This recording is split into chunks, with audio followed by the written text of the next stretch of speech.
Call the meeting to order. I'd like to welcome everyone to the special meeting of the Clark County Board of Education, the purpose of which is to discuss the tentative budget for 2016-2017. I'd like to welcome everyone who is here. Let's have everyone stand and observe a moment of silence.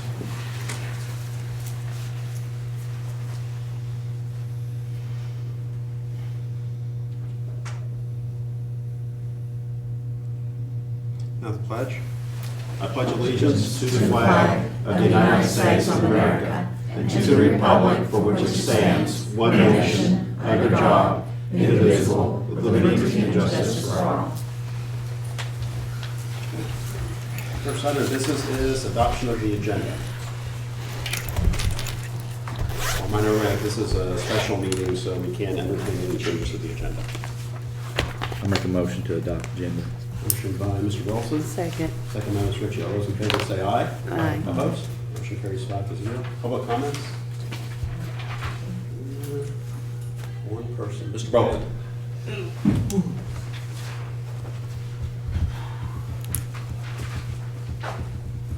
Good evening. I guess we've got a little script here, but I don't know that I'll directly read from it. But I guess I've been in this district for 6 years. And for these 6 years, I've never spoke before the board under open chair, only to the board on action items or agenda items. But tonight, I think felt like that I needed to come forward and say a few things. For months, I've heard the talk, or we've been having conversations, rumors throughout the community about budget cuts. I think everybody, teachers know that. It's pretty well common knowledge. But from my first day in this district in 2010, I've always heard the statement that kids come first and that our funds should be allocated to our greatest needs. I'm not sure that we've done that over the years. Obviously tonight you must make some tough decisions, but I encourage you to remember these words that you guys say, kids do come first. I know the 2016-17 budget is going to be a tough one to make. What I can factually tell you is that I've spoken twice about the need to extend intervention programs to address achievement gaps and needs at the junior high level and the high school. These gaps are widening and our resources are completely at a max. I'm thankful for the Title I funding that we get, and I can say that I use those funds to employ English and math teachers to address achievement gaps. With the changes in accountability, I don't know how much you guys are aware of that, but with these changes that's coming this year for us, there's going to be a greater emphasis on novice, cutting novice. With that comes more interventions. With that said, at some point I think the board needs to look at the staffing allocation to provide financial assistance for interventions. I applaud Dustin at RDC for the progressive steps he has taken to improve the rigor at the middle school, as well as holding teachers accountable. Not many high and middle schools work together as well as we do, and I'm sure there's not too many across the state of Kentucky that share teachers in the manner that we do to maximize resources and to meet the needs of our students. In closing, I really encourage you to look hard at the cuts that you're making, put the students first, and I also ask that on the agenda that you take a long, hard look at the curriculum director for secondary. We are both requested this position for some time, and we both have a need for assistance with the curriculum. Thank you. Step under Student Support Services, sign number 2, consider adoption of the 2016-2017 tentative budget. Ms. Amos and Dr. Bob.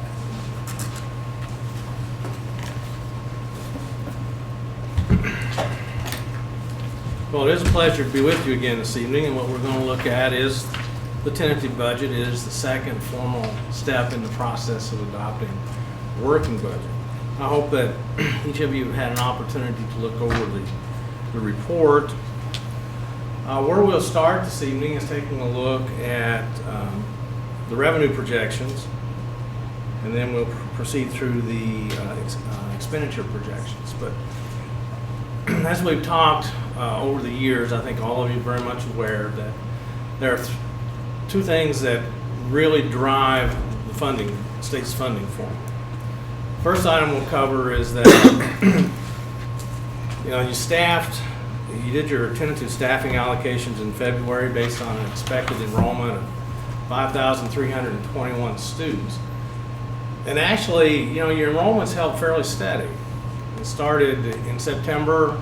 When we looked at the enrollment, it was lower than that number, but you picked up students as the years progressed. And the last check we did in April, you're kind of holding your own. So I still believe that 5321 is a pretty accurate number in terms of what to expect for So, enrollment. is that the change that occurred from the draft budget when it was just barely 5,200? Yes, ma'am. So we After the still dra- go by the new projection, not Mhm. the draft projection?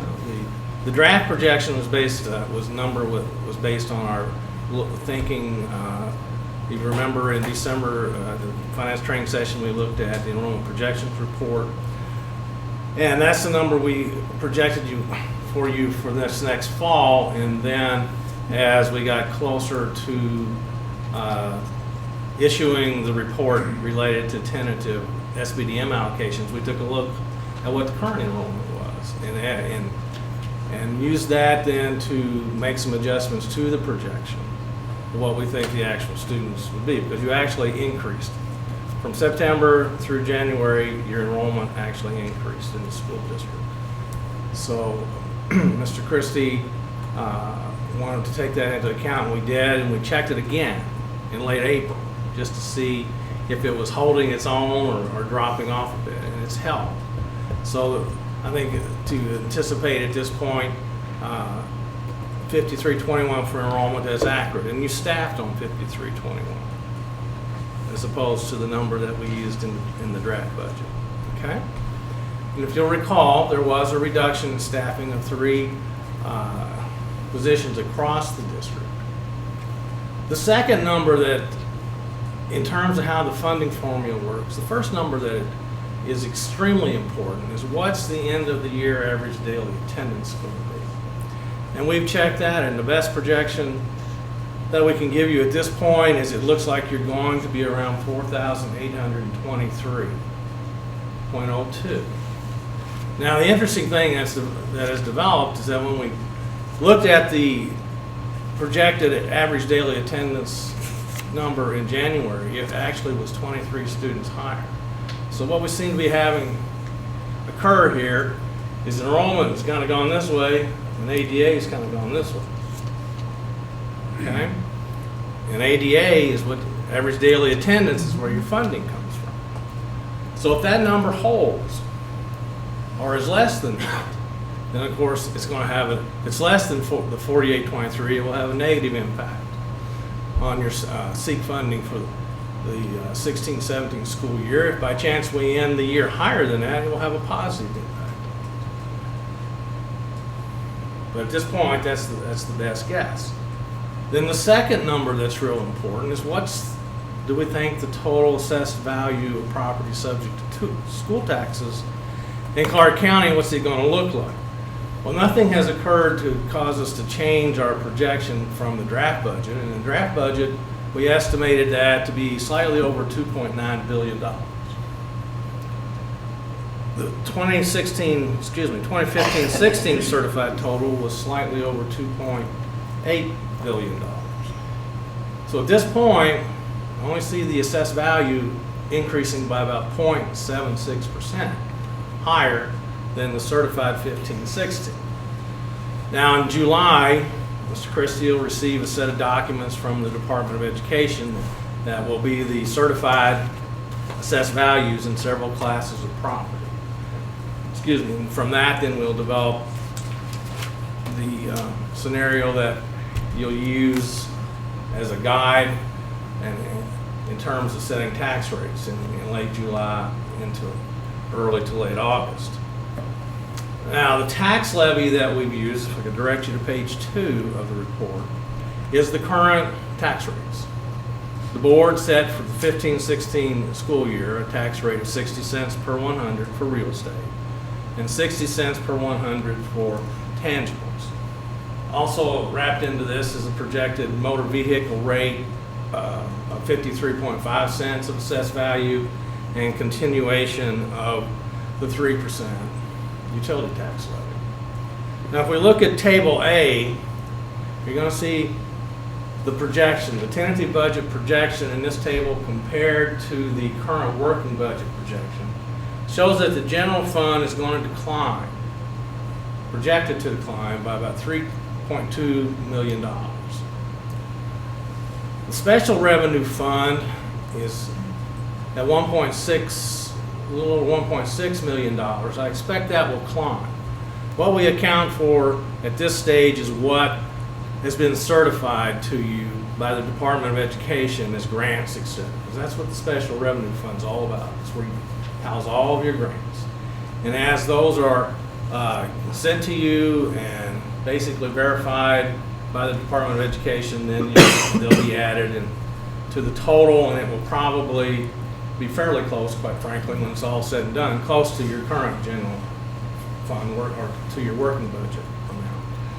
Capital outlay is going to drop a bit, and that's strictly a function of what the ADA, average daily attendance, is, because how they come up with the capital outlay fund is they take your certified average daily attendance times $100, and that's what funds the capital outlay.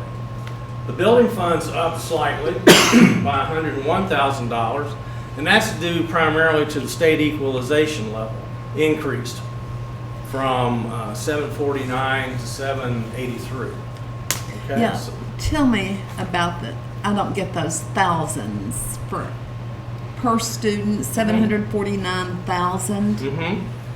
What the SEEK program guaranteed in the current biennium is that there would be a minimum value behind every student in the Commonwealth of $749,000. That's the minimum. The way the program works, if a district comes in under the current scenario and their value per student is higher than $749, then there's less state dollars that come to you. Yes. If it's less than $749, then there are more state dollars that come to you. But So- is there an actual calculation for how that? Yes, the calculation is they take all the assessed value in the state of Kentucky Right. and they divide it by the projected number of students and average daily attendance across the state. Yes. And then they multiply that amount by 1.5 or 100, it's 150%. Okay? And that's how they come up with that every 2 years. Yeah, that just blows me away every 2 years. Yeah, it adjusts. Fortunately, it adjusted up as opposed to adjusting down. So you gain some state support in the facilities program because with the higher assessed state equalization level, it just meant there was more state dollars coming to Clark County for the building fund in state matching dollars. Okay? Is that about as clear as mud, Miss Hicks? Yeah, as it usually is. Thank you. You're welcome. Food service, just a slight adjustment, and you know, at this stage and at this look, what basically is this table is telling us is that in the tentative budget for 16-17, it appears there will be approximately $7 million less for the Clark County schools to operate their programs on it in 2016-17 than are currently available in the 2015-16 working budget. I explained, I think the special revenue number will come up, so that is going to decrease some, but I don't think we're going to be able to particularly close the $3.2 million gap in the general fund. Now let me, And the reasons for that are less ADA and stable property values, which are negatively impacting our SEEK share, correct? Well, that's a major piece of the puzzle, yeah. Because if we go back, let's look at the ADA, for example. Your current funding level in the current general budget, the ADA is about 100 students higher than it's going to projected to be at the end of this school year. And your 16-17 SEEK funding is based on what's your average daily attendance for the previous school year. Okay? So it'd Okay, be- say that again. well, in 16-17, the ADA number that's used in the SEEK formula will be the end of the year 2015-16 Right, average right. daily The attendance. 4823 or Yes. whatever. Okay. Well, that number is about 103 students less than what the end of the year average daily attendance number was in 2014-15. Now, what's that translate into? That translates into about $514,000. Even though we had increase in enrollment. The enrollment increased above where we thought it would. It increased from September forward, but it's not increased over last year's enrollment, Okay. okay? If you go back and Because look, the beginning enrollment was down. yes, ma'am. by If you recall, 88 students. We were down, I want to say 30, around 30, maybe 40 students off of what the projection was. But as this year has progressed, you've made up that and actually gone past what we projected it to be. But the enrollment this year was also projected to be down about 100 students from what the enrollment was in the first month of the 2014-15 school year.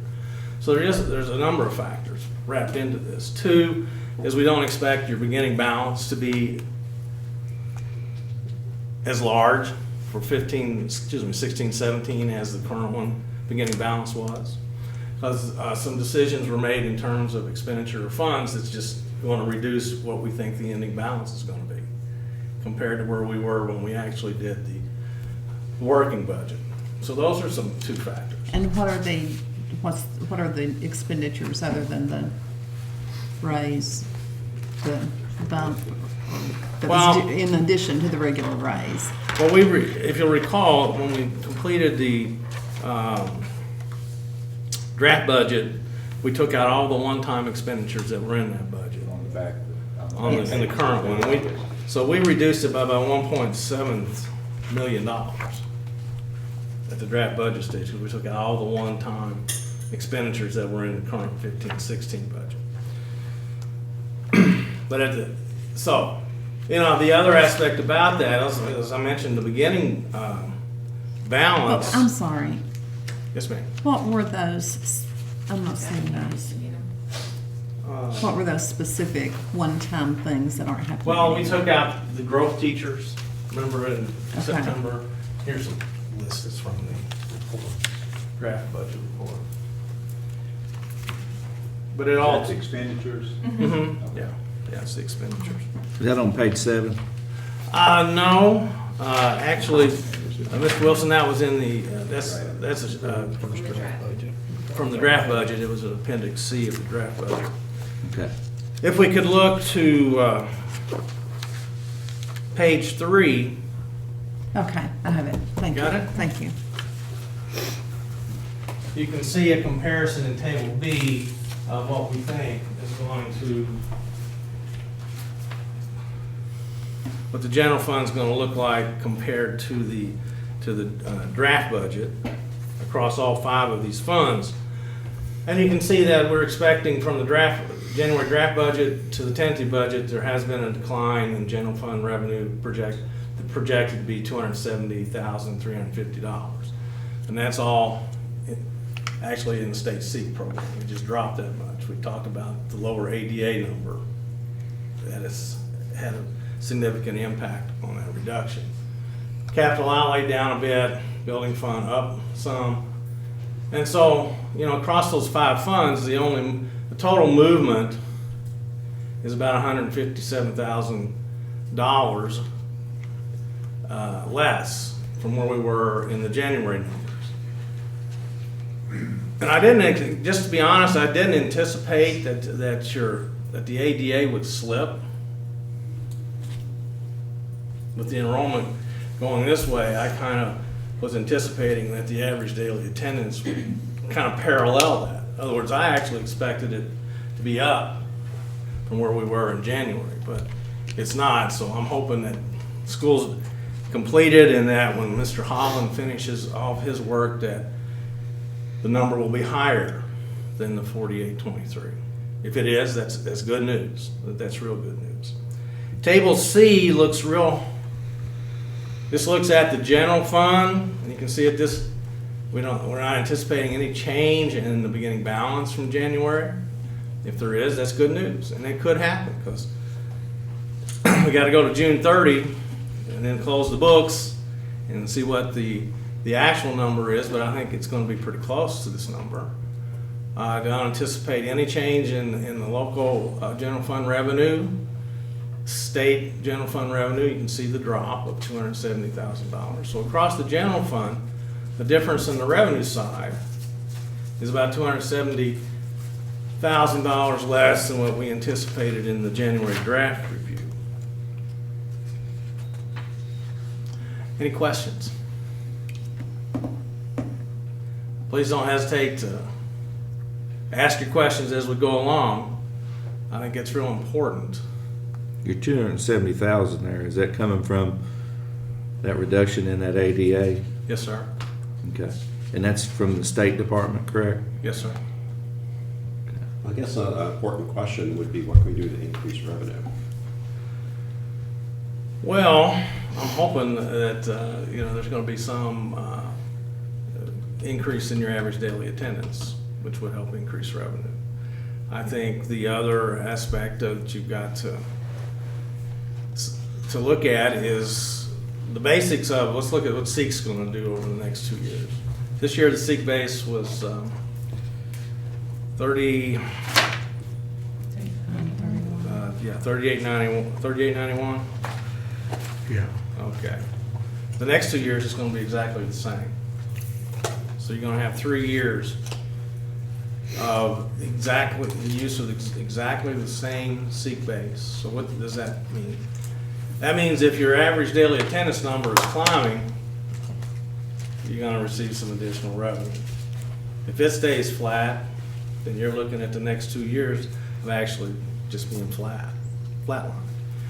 If the trajectory is that you start to lose average daily attendance, then you're going to, over the course of the next 2 fiscal years, of course, each year you're going to be receiving fewer state dollars.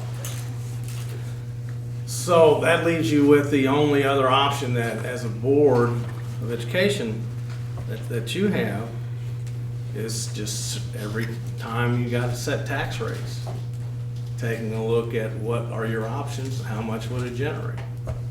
If the board has the option to set a tax rate up to a maximum of a 4% increase rate. And each time we have that hearing, we always provide you with numbers about what we think that would generate.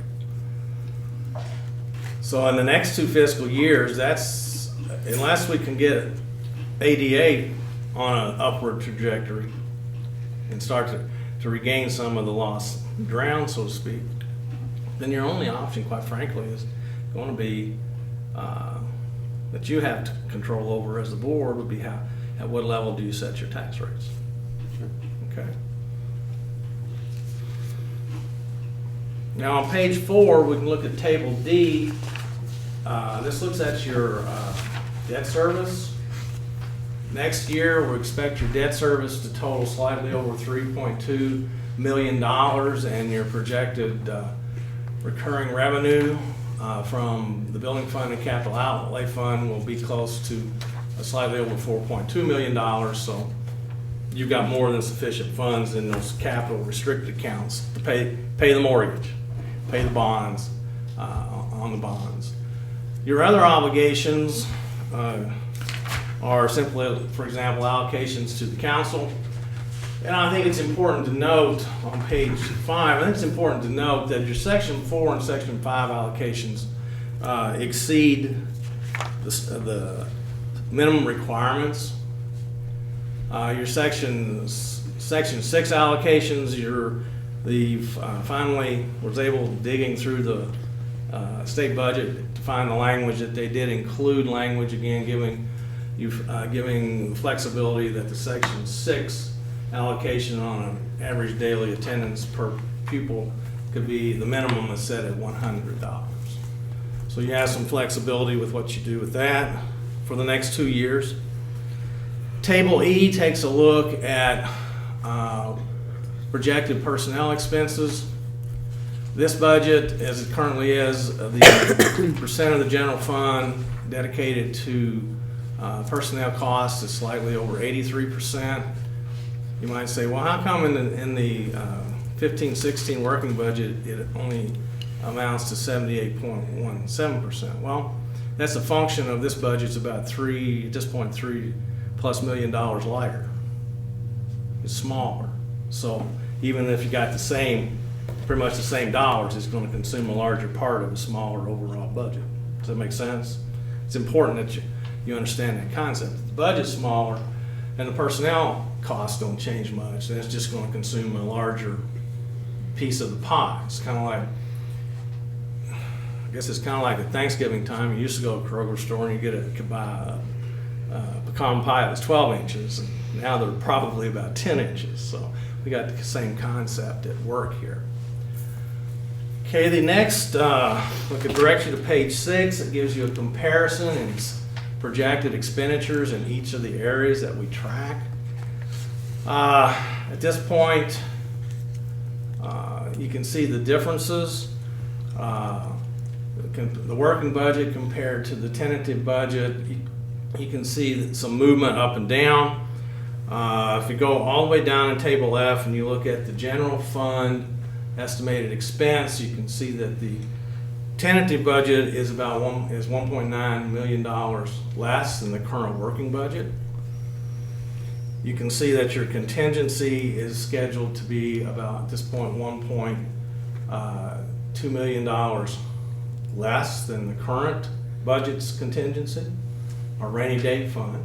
So you can see over this, in comparing the tentative budget to the current working budget, this budget is about $3.1 million less in terms of funding for the district to work with in the general fund.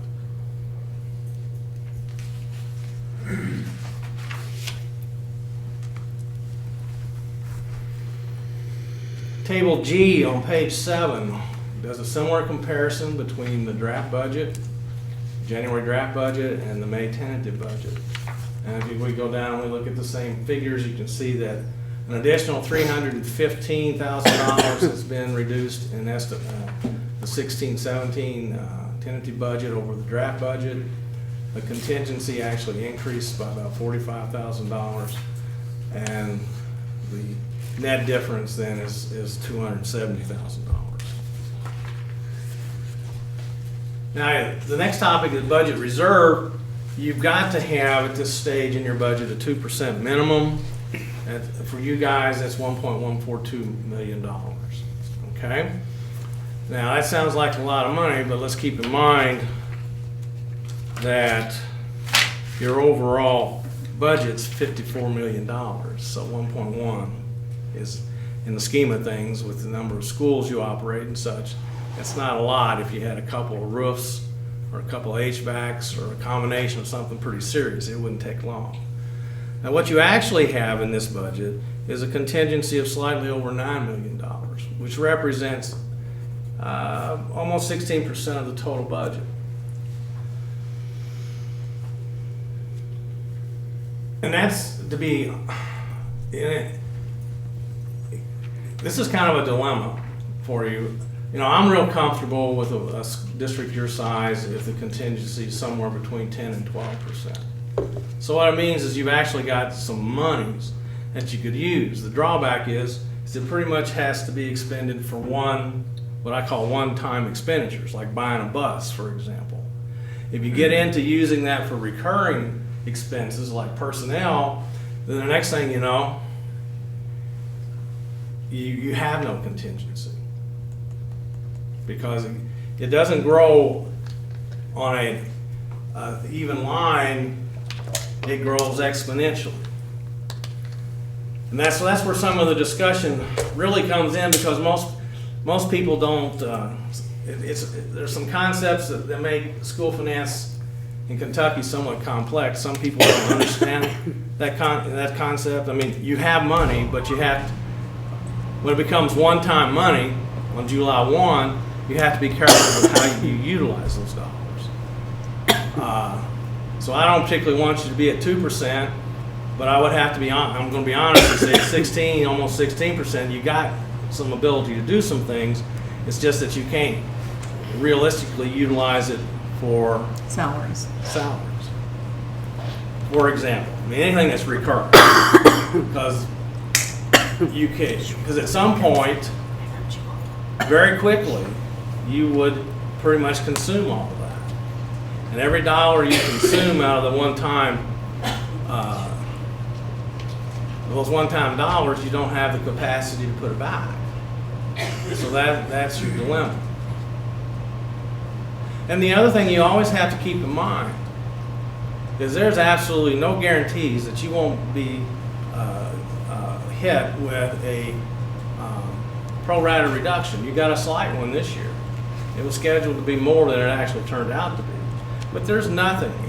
If suddenly for some reason the state of Kentucky became a real popular place and we had across the Commonwealth there was a significant number of students that moved into the state, they're not going to suddenly call a special session and appropriate more dollars to seek. About March, they're going to send you the letter that says your appropriation has been reduced accordingly. And so you got to have the ability to deal with that. And hopefully it doesn't happen, and hopefully it never does. But you know, out of the last 4 years, I know it's been done once, maybe twice. So it just depends. And sometimes it even hits your capital funds. One prior to this one actually hit your capital funds, and so so Dr. Wagner, what do we do? Well, you have to put some general fund money down there to cover those bond payments because you got to make the bond payments. So that happens from time to time. So the expenses percent of revenue for this budget is 101.7%. So what's that mean? It means the anticipated or estimated expenses exceed the projected recurring revenue by $603,000. And what we have to do between now and the working budget, because I think at least the marching orders I understood was in January was that you're expecting as a board a balanced budget in September, presented to you in September. So we got a ways to go. And there's But this is with this $603,000 difference Mhm. is without considering a salary increase Yes, for ma'am. teachers. Yes, ma'am. That's a 0%. It's a 0%. And we're still $600,000 out of balance. Yes, ma'am. Well, it's a step increase for teachers and Right. classified people, but But- not anything in addition to our salary schedule. Not across the board. So our steps are included here? Mhm. Okay. I'm sorry. Yes, Okay. everything's been done, but there is, to your point, no across the board salary increase in this budget. So I know, let's just pick on 1% because I know the numbers on that. A 1% across the board increase would cost you approximately $300,000. So then we're up to $1 million out To a of million. balance. Yes, ma'am. Now, Table I simply shows you the movement that's occurred since the January draft budget was presented, and that is your projected revenues are decreased by $270,000. Projected expenses have decreased by $326,000.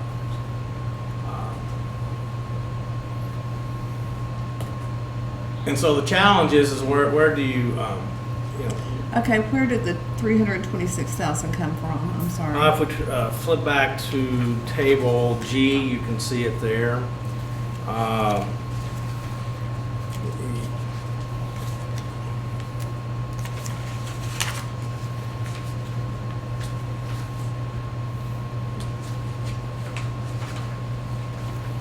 But what are those things? What are Salary. those specifics within there? Okay, this was specifically under salaries and personnel services, for example.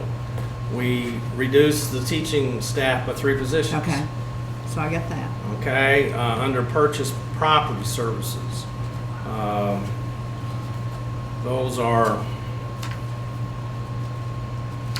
the type of expenditures that come under that are Utilities, 421, utilities, water, sewage, those kind of things.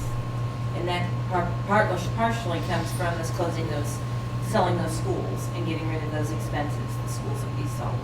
We had to pay them for a partial year and now we don't.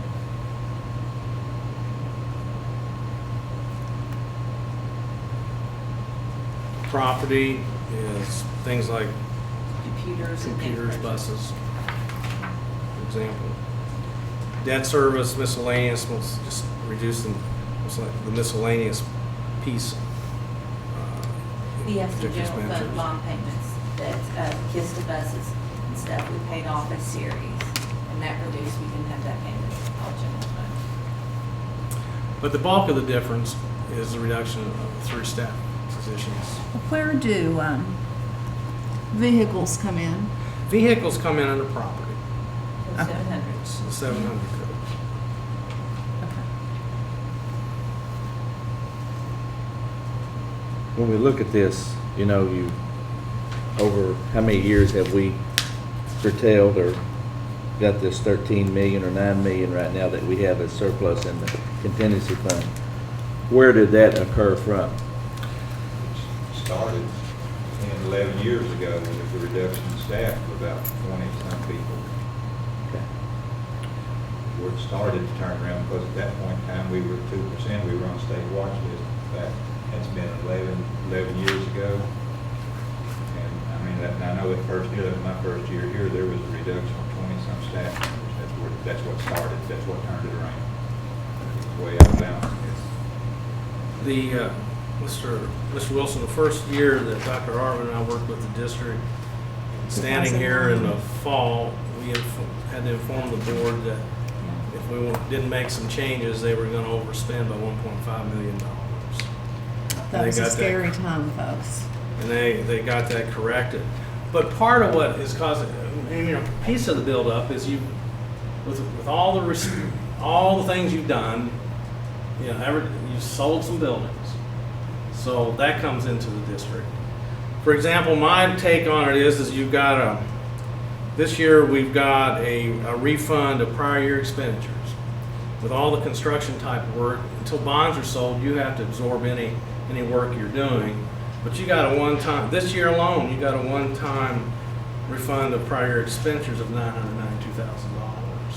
We sold a building that's valued at $181,000, so we're dropping in on the revenue side this year alone about $1 million that are basically one-time dollars because they're not going to come back.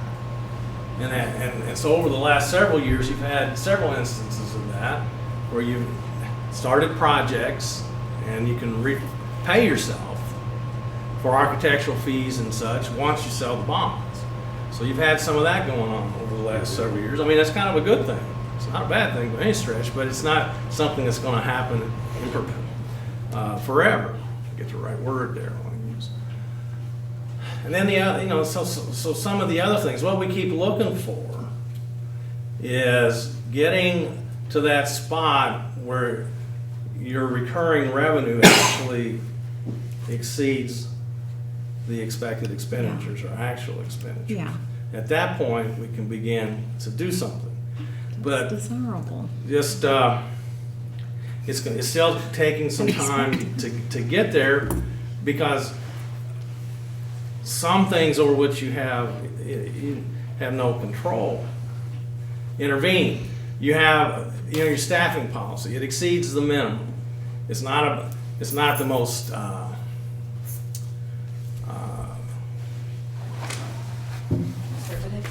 thank you. It's not the most liberal. That's where I was going.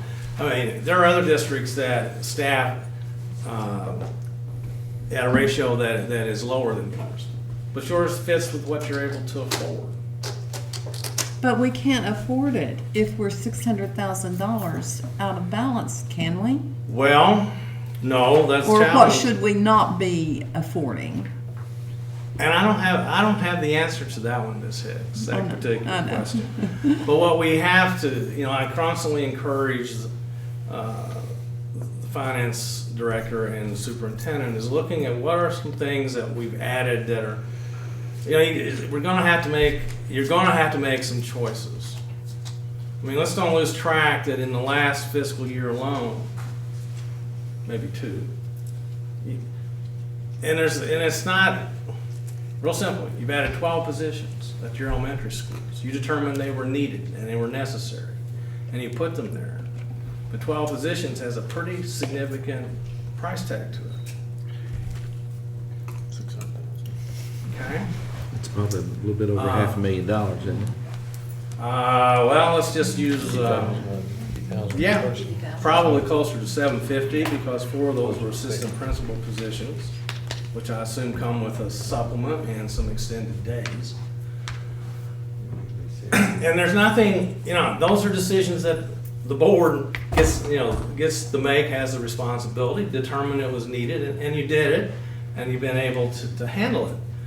The other aspect is, I'm sure as we've moved along over the last several years, there have been some additions of programmatic type of expenditures that the schools have determined and obviously convinced the board that those were good investments because they're getting us further down the road towards our goal.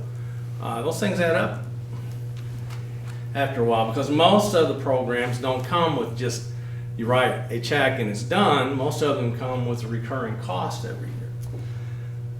So to get things back where you want them, so to speak, some of those items are probably, personnel's pretty much off the table for next year. For next year. Done.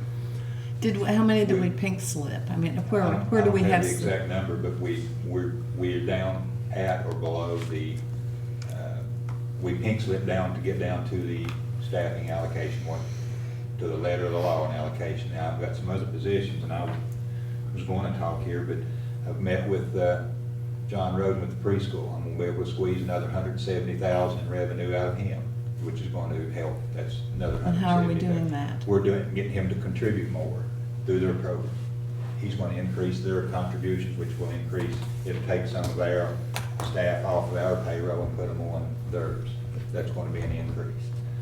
Okay, so where does he get the money to give it back? It's grants. This is all grant money that he gets through the federal, state, federal grants. Okay. What he allocates us, and I've got him to agree to increase our allocations about $170,000. But our staffing at the preschools is still the same? Same, yes. He's accepting some I of the cost will- of building I will rentals. tell you that I'm working hard. We've got some positions that we're losing some positions through attrition. Some of those I'm not going to replace. Some of the staffing positions that you're going to see or hear about here later in this meeting, I'm going to ask you to pass and give me those, because that's positions that we can fund through titles, Title I, Title II, which with some of the attrition and some of the possible moves that I'm working on, I can put somebody else off of our payroll and onto those. That will help reduce our. So someone who staffing. is currently paid with general fund would be paid with Could federal possibly- funds? could. I can't say that because it depends on the applications and how that works. But yeah, And what if that then doesn't we would work? fill 'em. We would Okay. fill 'em. That's going to be the ultimate line when you're asked to talk about these other job descriptions is, if I cannot pay them through grant, we will not pay them out of general fund. That we won't fill the position. And,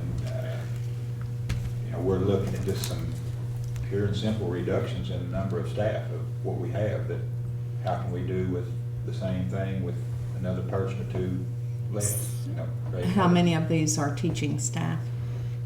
None. Okay. None. I'm not touching, we're working in our programming around it, support staff type things. Support staff, does that include instructional support staff Yes. in the schools, in the classrooms? No. Okay. And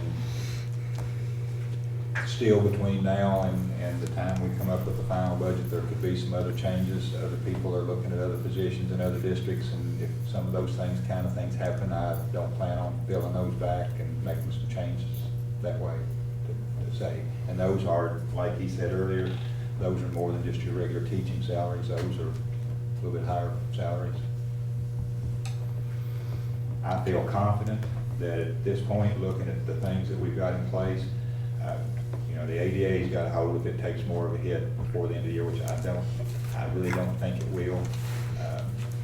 Then I can come up with enough things, I think, to balance it. If we don't, then of course you still got your tax that's continuing, and it's not figuring anything with the taxes.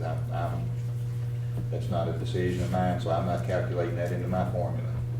Anything that happens on taxes would be an increase, would be a bonus in what I plan on doing between now and August. Now, some of what I plan on doing does depend on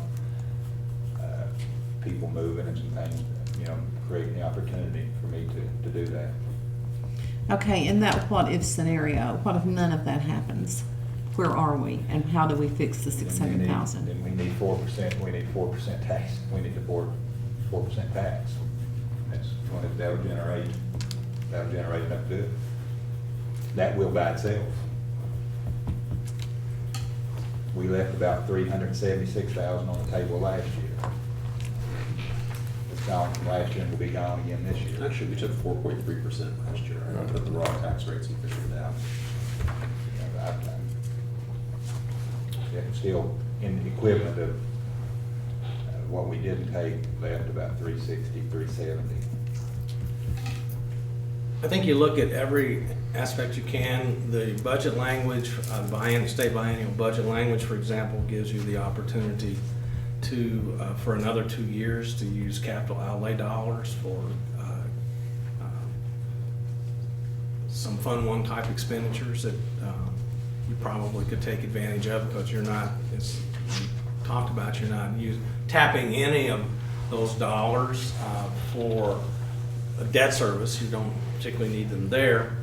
The other caveat that kind of leads me to say take a hard look at that is that in odd numbered years, which we're going to be going into fiscal year 2017, at the end of that year, those cycles, you have to escrow any balances you have. But you have permission for the next 2 years to use capital outlay dollars that are not needed for debt service to help with some general fund type expenditures for a 2-year period, which, excuse me, I'd suggest if there aren't any other options that we take a look at that. I think the final option is simply you would be faced with no choice but to, and you can do it, it's just that it's not a practice you want to get into, but you could move forward with an imbalanced, structurally unbalanced budget, because you've got sufficient reserves that you could cover it. It's just that it's an easy, you just have to be real cognizant of what you're doing, because you don't want to get caught in a trap where you get yourself overextended. The most worrisome thing to me is that the easiest way to increase revenue is to figure out what can you do that would motivate children to come to school and raise the ADA. Because that doesn't cost you anything per se. And it comes with 23 students has made a pretty significant difference. I'm kind of puzzled as to why we aren't talking about having more revenue, because your enrollment's held up to the point where, from my perspective, instead of talking about reducing or losing 23 students in ADA between here, January and May, I'm surprised we're not talking about additional revenue, because our average daily attendance went up. And so it doesn't take a whole lot. So another... But did our average daily attendance go up? No, it went down. Okay. I'm saying I anticipated having the conversation about it going up, as opposed And to that's going not what down. happened. Okay, got It it. went down. So, fall is a real critical time. Kids usually come those first couple of months. They're fairly excited about school at all ages. It's still kind of new. So whatever the staff can put together once school starts, because at the end of the second month, the department issues what they call a growth factor report, second month growth factor report.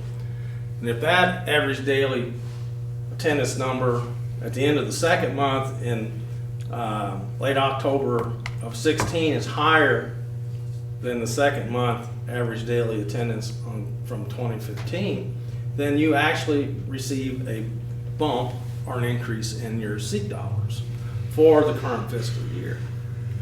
And that's another, we pretty much know what 23 students equated to. So with a district with the number of students that you have, at Ford, just look at it from the perspective of what would it take.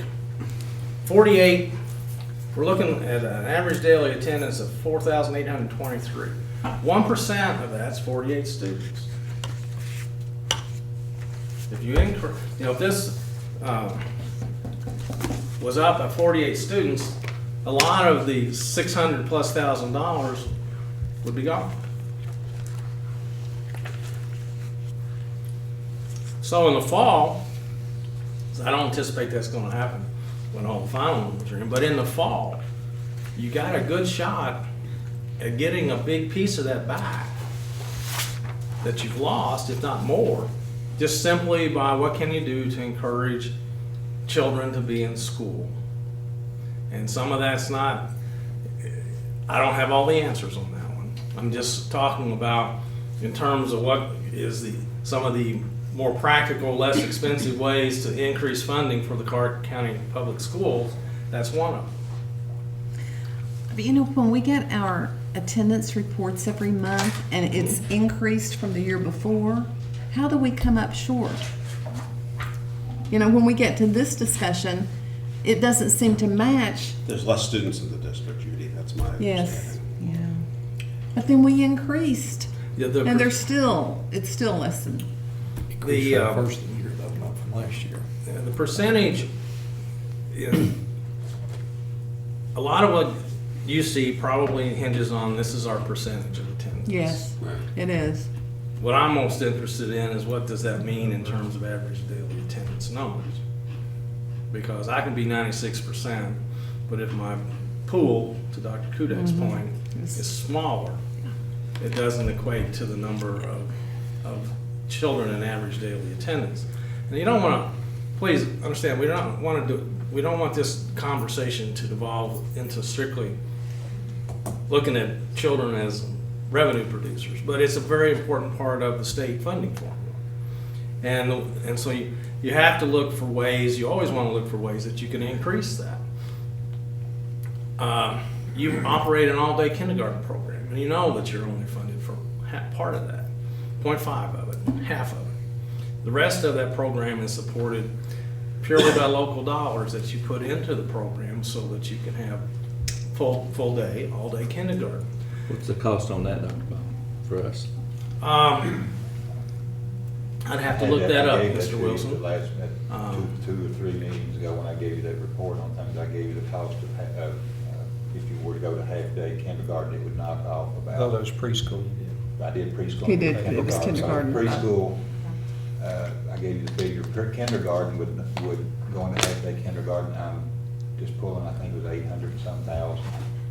You know, those are all good expenditures. You operate a full-day preschool program. But, you know, we just all have got to understand that to do those things, they come at a cost, and you're making up the difference, you know, with local, totally with local dollars. Now, you know, I don't ever expect, I think it will be an interesting day if they ever fund kindergarten full-time, because the 173 districts have proven they can offer it without the state contributing any more money than they currently do. Are there any districts that do not have full-day kindergarten? Ms. Hicks, I think there are a few, but there are not many left. And the primary reason they don't is more because of facility issues than it is actually doing it. Because they gotta be able to house them. Half-day preschool than there is half-day kindergarten. Yeah. And those are, you know, we know the research on both of those. Yes. They're well We do. worth the expense. It's just we're trying to do everything that we possibly can, but you have a finite level of resources to do it. In the 10-county area that we looked at, we are the only school that does preschool full-time, 5 days a week. But we're also have by far and above the highest kindergarten rate in schools in any of the 10 districts. Yeah. So, So the other, you know, looking forward, the other option you've got to develop a pool of dollars that you could reinvest in staff is that you have to look at raising the student-teacher ratios. And that may not be a path you want to go down, but it's real simple. But we can't do that for this year anyway. No, ma'am. What is our ratio? for high school, there's two ratios. There's the regular standard classroom ratio, and it's 20, I want to It's say. hard to say on high school because you got all your extra Yeah, programs you in there have that makes you have it, makes it secondary appear to be allocation. lower. The secondary allocation is like 60 to 1. You get a second, and that's for all your, so there's 2 allocations. What is it at our elementary level? It varies depending on the grade.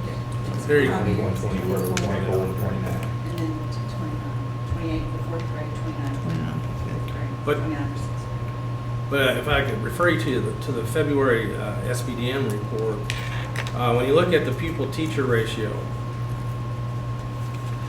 at your elementaries, they're all, Strode's at 22.1, but the other 3 are at 21. But you have additional teachers in there. Baker's at 23.5, Campbell's at 23, the high school's at 20.7. And that's to be expected because of the programs you have to run at the high school. I mean, you can't, high school is just a little different because you gotta be concerned about programs and what you're offering.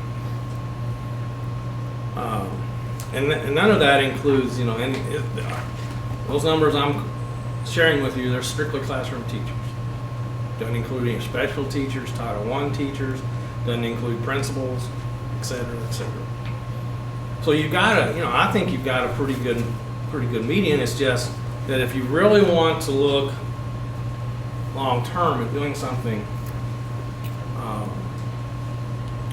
that would allow you to put money, to invest some money into your current staff without it coming to being mandated by the state, then we're going to have to figure out what adjustments do you make that would free up those dollars as recurring dollars.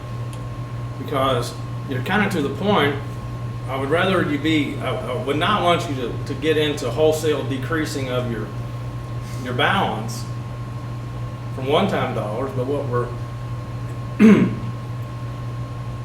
kind of what we're into is that at the end of the day, when I look at the annual financial report, your expenditures seem to come real close to matching what the recurring revenue is.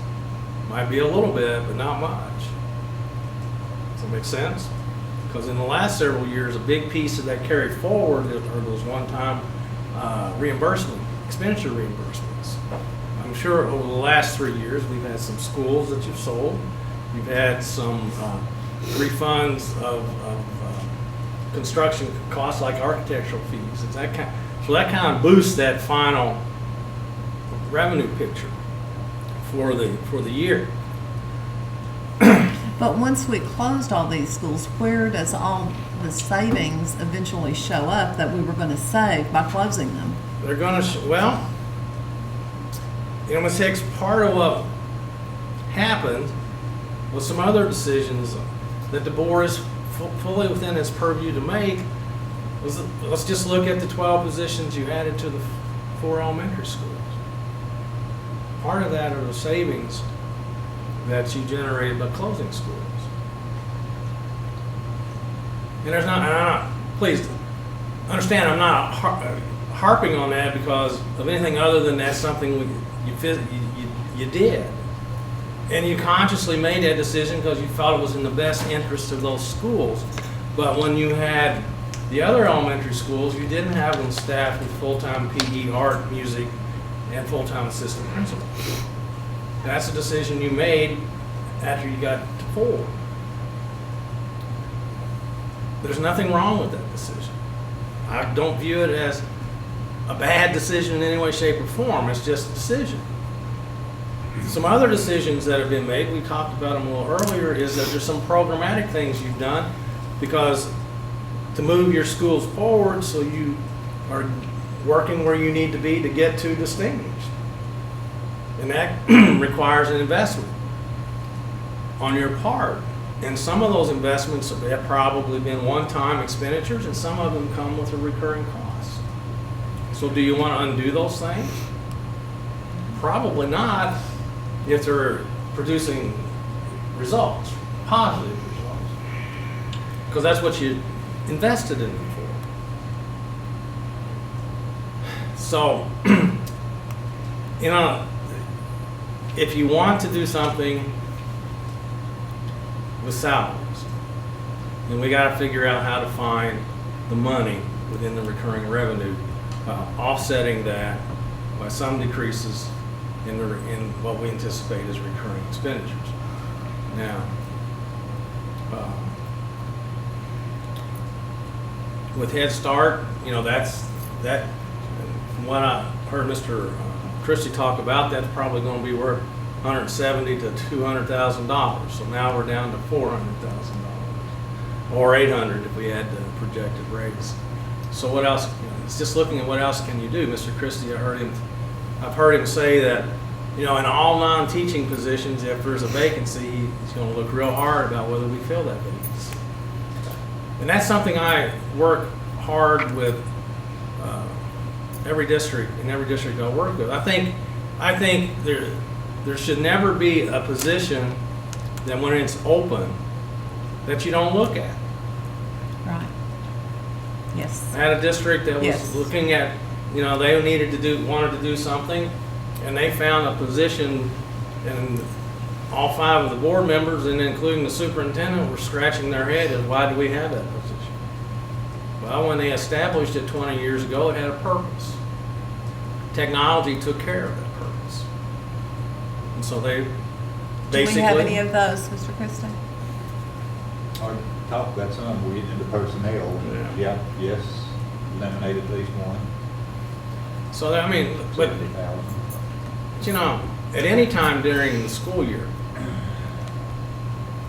I think it's important to look at any vacancy that occurs.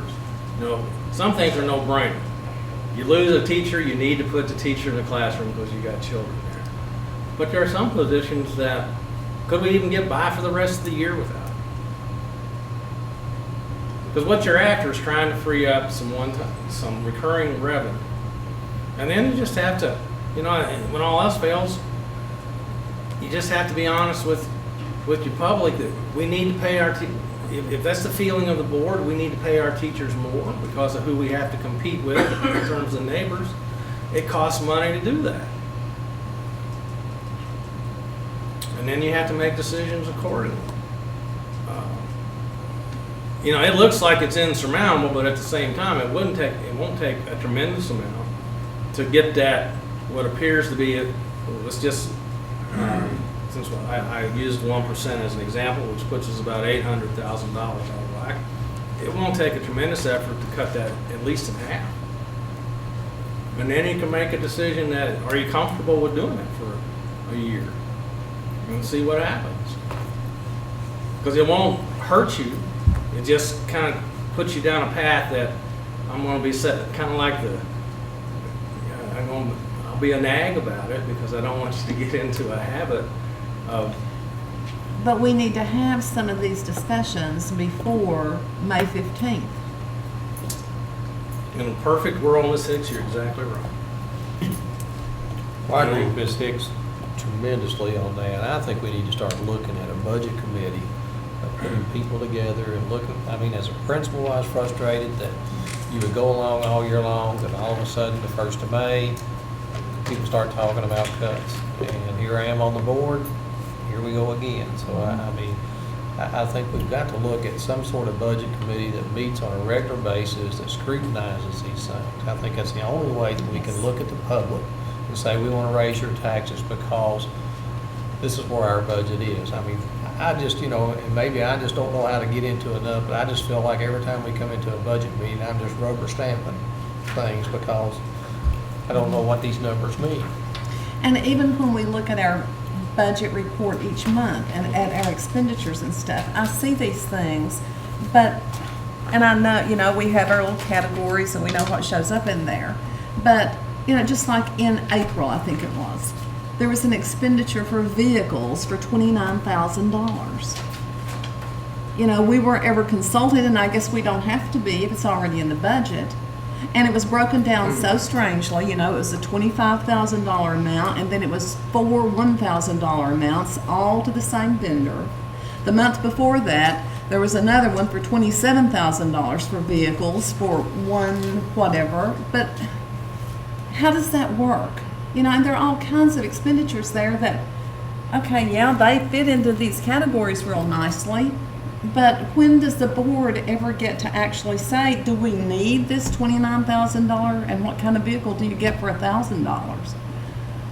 But how does that work? To Mr. Peridot's question first, there are districts that use budget committees. One of the districts that Dr. Arvin and I work with uses a budget committee. To your point, I just finished spending 4 hours with the board today that went through the entire budget, line item by line item, asking the types of questions that you're asking. So I think it's a matter of what direction does the board want to go, and how much of your time are you willing to invest in looking at it in that detail? Because it could take several hours. Yeah. But if you want to understand it, that's basically what you have to do. I view my task is to work with the staff and work with the board. We started in January now. We talked in January about the fact that the dollars weren't going to be as much. The revenue side wasn't going to be as much for 16-17 as it was for 15-16. Because you got to have some basic information in which to generate some numbers. And in January, we gave you the best we had. The General Assembly had just started, and they hadn't even decided what the SEEK base was going to be. I halfway expected it to be lower than what it actually is. To be just one person's opinion on that. So I think the starting point is what do you all want to do? And how do you as a board want to approach some of these things? Because a budget committee, for example, that looks at the priorities, just like the priority you heard from the high school principal this evening. Well, the budget an upside to a budget committee, they can take that into account, just like perhaps the board could also. But it's a process that starts much earlier, in the more probably in the lines of around late February to early March. It's kind of the time frame I'm accustomed to seeing. And there has to be trade-offs. But the upside is that by using something that involves several people, then okay, what do we trade? In order to free up the dollars to do X, what do we give up over here on Y? What can we do without? And so you're going to have various opinions on that, and everyone has to approach that type of a process with the idea that if we're going to do this, and this is the size of the proverbial revenue pie, what do we give up that we're currently doing in order to make room for what we think is a more important priority moving forward? But it can be done. And the board can be, I would caution you you don't want to micromanage, but in terms of understanding the budget and what is in there, I think that's totally within your prerogative. If you want to know the nuts and bolts, I would say that that would be welcomed. In some situations, the board doesn't want to know that much detail. They don't. But if that's what you all want to do, Well, by the time we get detail, though, when we're approving accounts payable, that's already done. We can't not pay a bill, can we? no, really you can't. But in the development stage of that budget, we all might have to be reminded from time to time that when we developed the budget, we put in there we were going to buy X, even though we may not remember it today. At least we can would have those, would have some recollection, I think, if our memory was jogged a bit in terms of what that expenditure was scheduled to be made in this fiscal year. I think you might find that more helpful if you knew. That's what I'm hearing you say. I'm looking at it after the fact, and I didn't realize or I didn't know that we were going to make I don't that ever purchase. remember. I remember approving buses, Mhm. but these vehicles didn't appear to be buses. You don't get a bus for $27,000 or $29,000. But I think it's there should not be any surprises. in the budgeting process. How do districts with budget committees do that? How does, what are the nuts and bolts of how that works? Well, most of them, you know, they all have, utilize a kind of a nice across the board of different types of staff. Principals. Principals. Board member. Yeah, kind of all the different areas are, yeah, board members, maybe one or two. You could have two on there without any problem. Principal, someone representative of teachers, a representative of support staff. Maybe even a representative from the transportation. To kind of bring all those things together if you're real interested. If you're real interested in it, I'm more than happy to share with you the district that's got a pretty good process. So you wouldn't have to feel like you perhaps would have to reinvent the wheel. Not that you would adopt it totally, but at least give you a starting point. I think it gives you some checks and balances sometimes, because of the $54 million budget, there has to be items that the number just carries over into the next year. You know, maybe one year we had intention of buying 5 vehicles and we put a line item budget in there to do that. 5 or 6 years down the line, that's still in there, and somebody says, oh, by the way, did you know we had money in here to do this?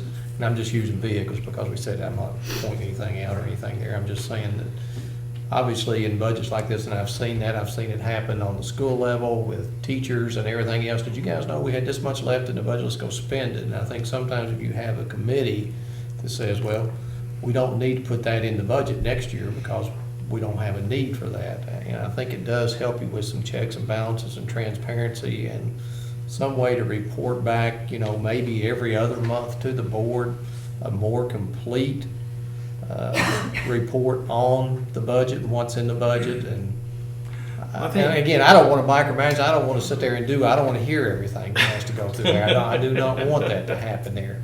But at the same time, I want to be able to look the public in the eye and say, listen, we have to do this to give our children exactly what they need. And I don't want the public coming back, well, what about when you went and bought this and this and this? And I can't defend that.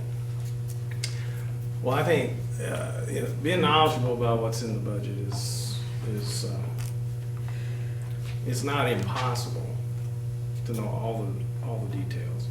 You may not remember them all, but to have been involved in a process that at least begins to sort it out from the standpoint where you don't feel that when you see the vendor list and the check's been written and you ask what that was, and you don't have the slightest idea what that was all about. If that's what has occurred, then steps can be taken there to alleviate that problem. But you got to get, you know, the primary thing is you got to get everyone that you can to rally around the point that and understand that the revenue pie is only so big. And you know, when the state SEEP formula increased by 1.5 to maybe 2.5% a year, which it did in its early years, that provides a lot of additional revenue to do a lot of things. We're on the reverse side of that now, where that's not happening. And some of the expectations are still the same or grow, and you just don't have the ability to do all that. So you got to figure out, and you rely on the best experts you have, which are the people you have within this district, to help make those tough decisions about what do we let go in order to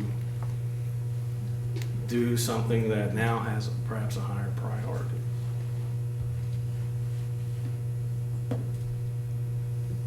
But in terms of keeping you in good fiscal shape and not teetering on the being an insolvent district, you're fine. Like I said, what we're hunting for is, I know what you want to do with your staff, and I admire that. Because you're going to do it. If you do it, you're going to do it with all local dollars. When the reality of it was last year, you didn't get all that you needed from the state to cover the 2% mandate that you gave in raises last year. You put a pretty big chunk of, quote, local dollars into that endeavor. You did the same the year before when you had the 1% mandate. And that's kind of the way that works too. It's not always in your favor.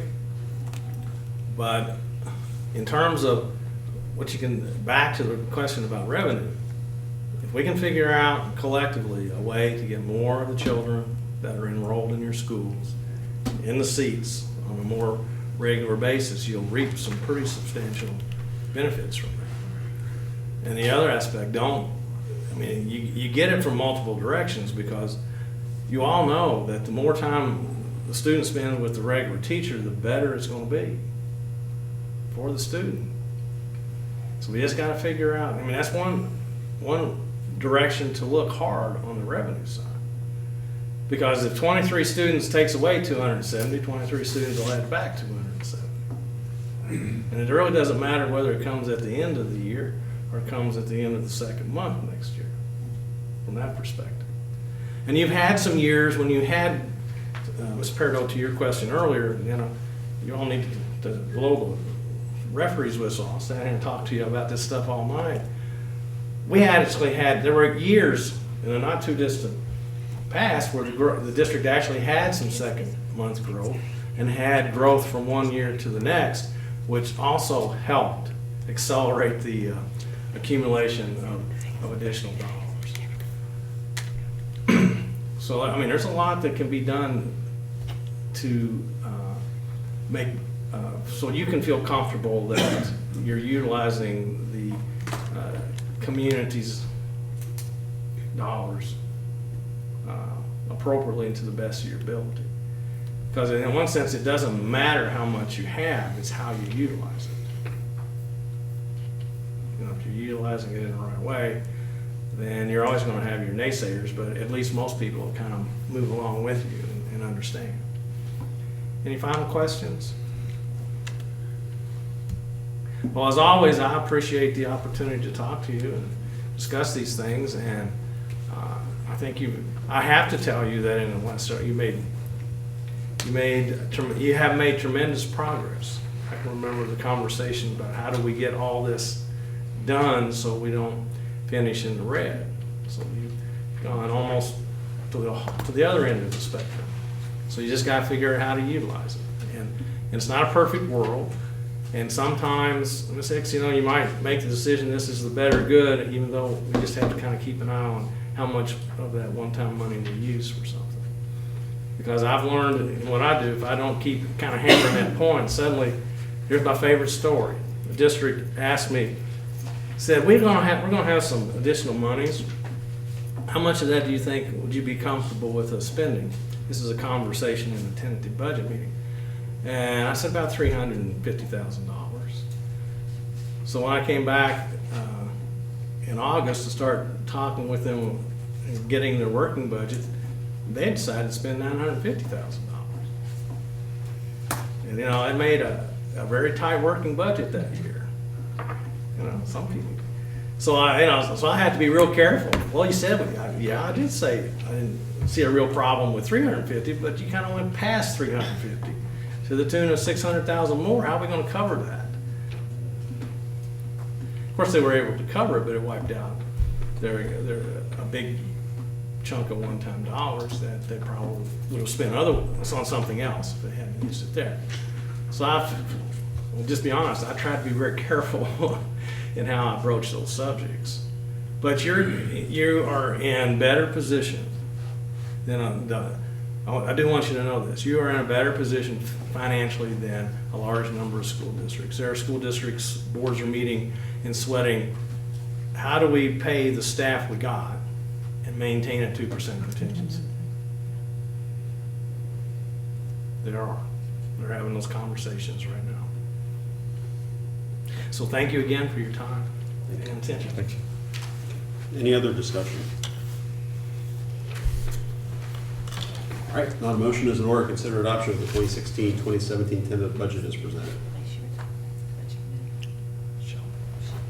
I'll make that motion. Motion by Mr. Farrell, I'll second the motion. second by Mr. Wilson. Those in favor say aye. Aye. Opposed? Abstained? I reluctantly vote yes. Motion carries, let's see, 4-0 with 4 ayes and 1 no. No, yeah, definitely vote yes. Or whatever is appropriate. Okay. All right, next up is consider approval of new curriculum job descriptions for the 2016-2017 school year in Ms. Considine.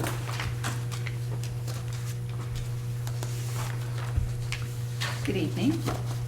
I'm before you tonight to request approval for these 5 job descriptions, and I'm going to give you some background. For the intervention teacher, that job description is replacing our instructional resource teacher job description, and I should have attached that with it. It's very dated. It doesn't really encompass a lot of RTI. So it replaces the resource what? Instructional resource teacher. And we've had it, ever since I've been as a principal, since 2001. We've had it a long time. And so I just kind of looked at it and I wanted to update it. It is not that I am creating a position that's new. It's a position that schools utilize when they have Title I funding or within their staffing allocation. So the intervention teacher would be in addition to their staffing allocation if they want to use Title I funding, or they could be very creative with their allocation if they wanted an intervention teacher. But our job description just didn't really fit the bill, so that's the purpose of that job description. Does, how many days is that person employed for? I would recommend 187. What was the current instructional resource teacher employed for? I don't think it had days with it. It was like 129. Okay, so is this gonna cost, so just It's the going number to of cost days, them it's more. gonna cost more? Yes, it's going to cost them more. The instructional resource teachers are retired teachers that come back and they work on a daily rate, and they are not there every day. So they're not limited to 100 days? No. They are limited to 140, if I'm not mistaken. KTRS stipulates that. We get a letter that says this teacher may work this many days. Oh, so it's not the same for every teacher? It is. It's a limit, but it depends on funding sources. Some may have them work 100 days, some may have them work 129 days. They just can't go above and beyond a particular number, and I'm, off the top of my head, it may be 140, it may be 129. I'm not HR, so I'd have to look So that when we up. say 100-day teachers, that's not really a 100-day teacher? It's a figure of That's- speech.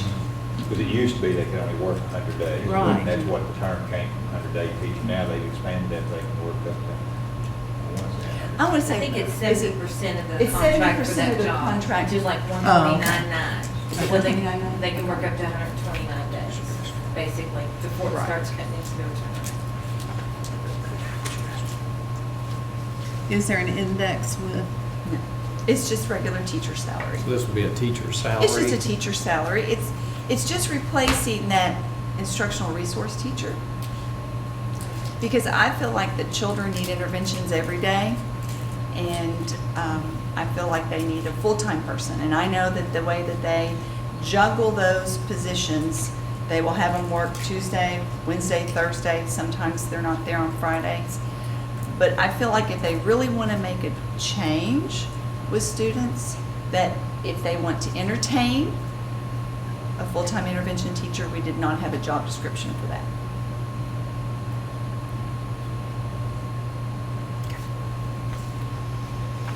So we're probably looking at somebody that's gonna move from the classroom into this position here within our district. I would think, or if not. the school so choose to do it. So each school, It's going to be an option for them. It's really not that we're dictating that they must have intervention teachers. They need to have that option if they so choose want to go that route. Right now, they don't really have a job description for it. It must fall under the instructional resource teacher or the regular classroom teacher. So I'm trying to give them some options of how they staff their building. so would this be multiple teachers at the buildings? I don't think they could afford it unless they are very creative with their Title I and possibly ESS with their daytime waivers. They would have to use additional funding beyond their staffing allocation. Okay. So if they do not use their, say, Title I funds for this, what do they use their Title I funds for? Classrooms, class size reduction teachers. They may hire an additional reading teacher. They may hire additional math teachers. Okay.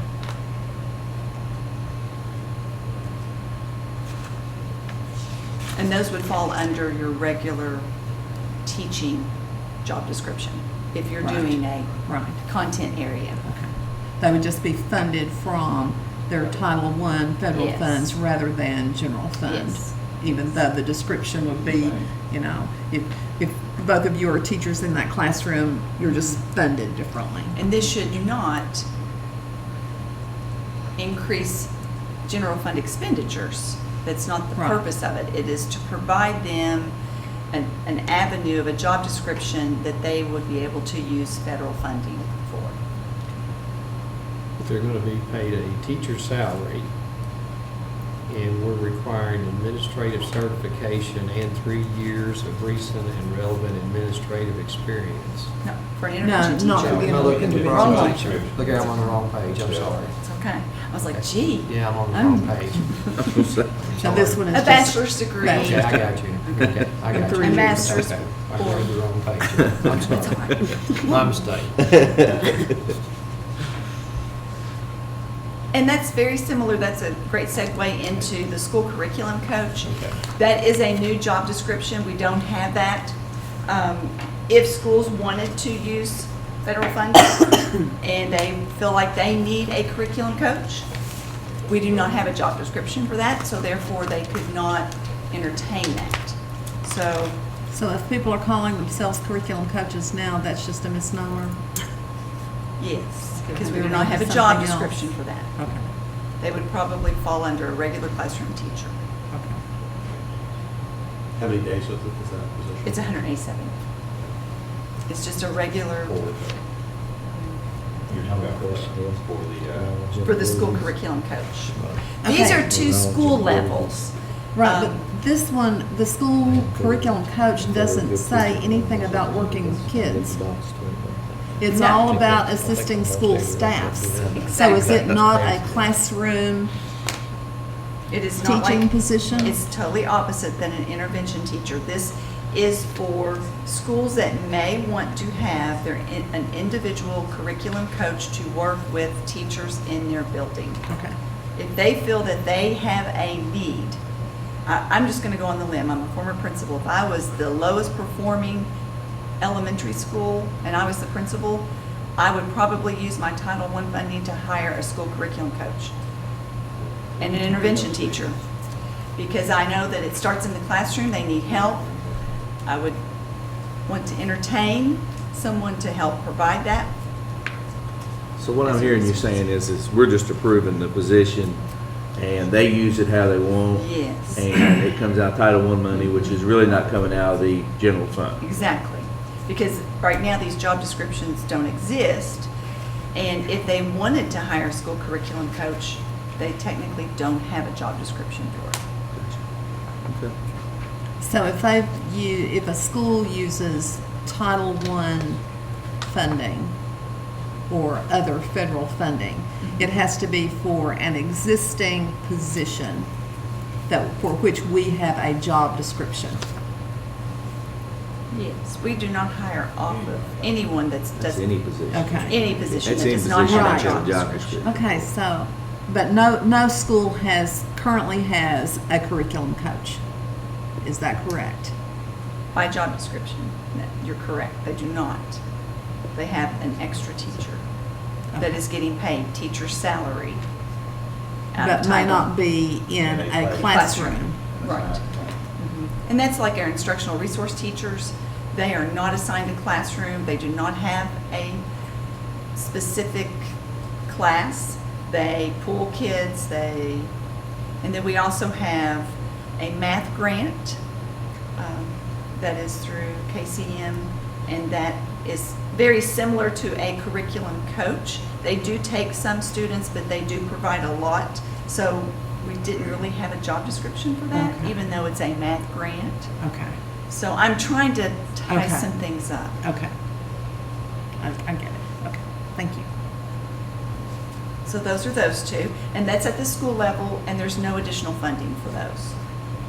They're just, and we may adopt these job descriptions and they may not be utilized, but they're there for them, okay? And then we get to the next three, and those three are district positions. I divided them into the three areas, elementary, middle, and high, and those are facilitator roles for curriculum and instruction. And they would be at the school level. They're not going to be housed at central office. And I am creating these job descriptions with the title funding to encompass them. So that would be Title I and Title II. With whom will the middle school facilitator work? Will that be the junior It's high or 5 the through intermediate 8. and junior high? Be Baker and Campbell. It would be Baker and Campbell. That's And tough. originally, I entertained an elementary and a secondary. But then I started thinking about it, and the two roles would be really, gosh, I mean, think, 4 elementaries and an intermediate school, you would be pulled in so many directions. And then the same thing with Campbell and GRC. And GRC is kind of its own little city. I mean, it has the largest staff. So I thought, well, let's look at 3 job descriptions.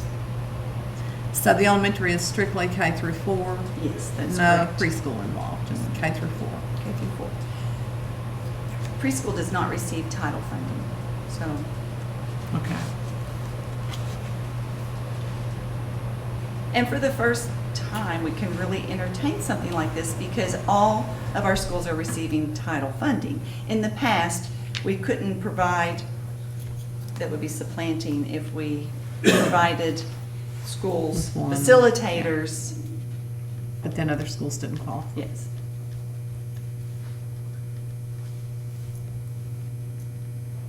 It would be nice too, what I'm hearing you say, it'd be nice to have the person in the middle, which is between the two schools, could help. The other two on either end would be nice Yes. too. Yes, and they would all 3 work together. Yeah.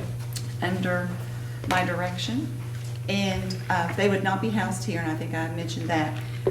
And I don't know if you know me very well, but I am very conservative when it comes to funding, okay? And so if they are approved tonight, I will take my time in the hiring process, because you must realize that when we hire personnel with title, federal funding, we pay for everything. We pay for Benefits. Yes. So it is very expensive to do it. So we want to hire the best people, and we want to make sure that the funding sources are there. Principals get a huge input on who these Yes. people are. Yes, they would be in on the interviews and their recommendations. Because they're essentially going to be working with this person. Yeah. But based on the licensing and the requirements and the certifications, theoretically, all 3 of these positions could be middle school. Yes, because it's in the middle.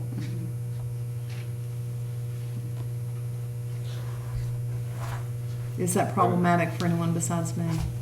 Say that again. I'm sorry. Based on the certification, each of these 3 facilitators could have, the certification could be middle school. For teaching certification.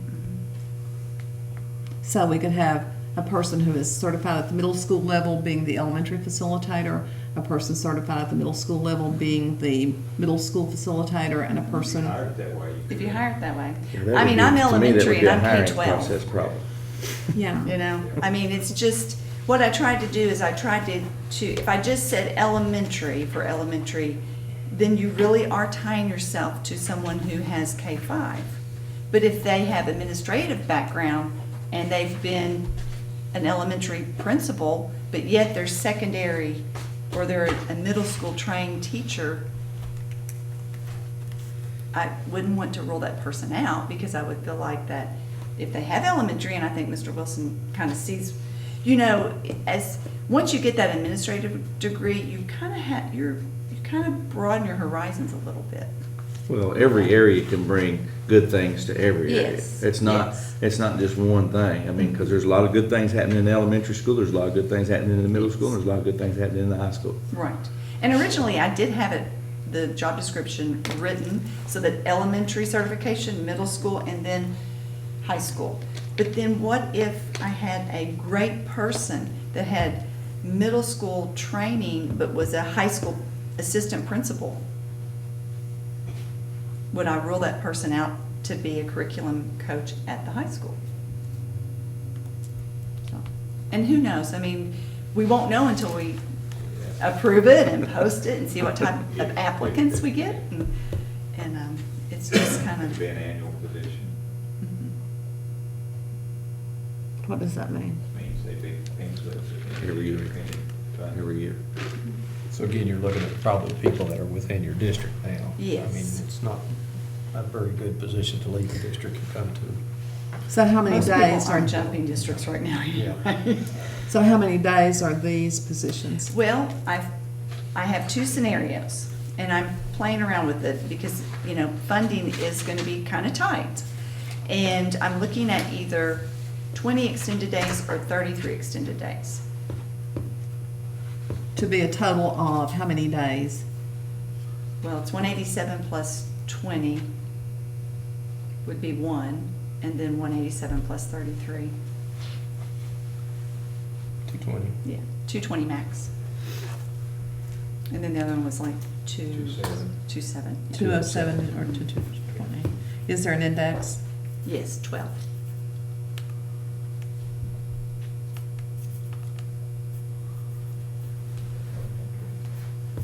Elementary's 12. So what are the others? They're elementary principals.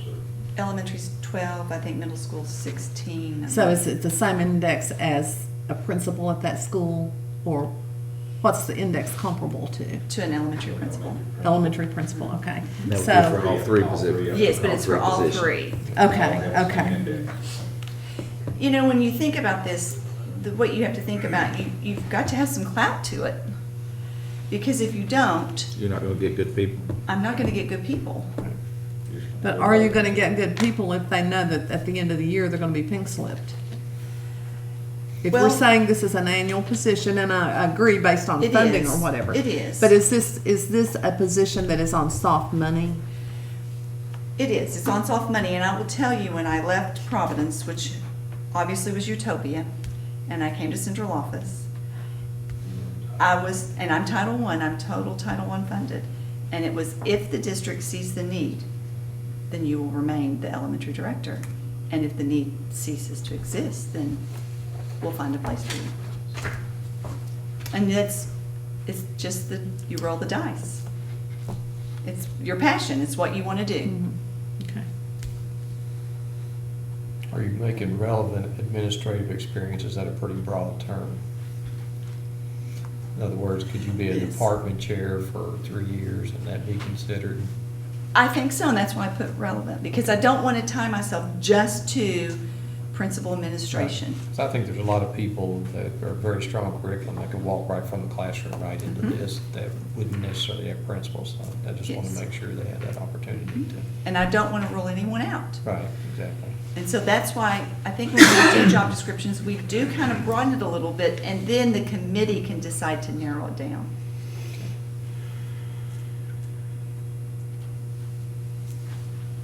And those would be, you know, when we decide to post, we would have a committee involving the superintendent and the principals at those buildings. So whenever you determine the number of days for the position, will it be the same for all three? Yes, it will. Okay. Mhm. And funding for these was not included in the budget we just passed, but neither was the Title I and Title II funds. That's correct. Okay. And if we don't get that funding, We don't hire. We've We already don't been hire. notified. We've been notified, and so, you know, as we begin the process, if they are approved, then we'll begin the process, and we'll go from there. Because, you know, with title, it's not like a general fund position, because we do have to take care of all of the fringe, okay? And experience, and all of that plays into it.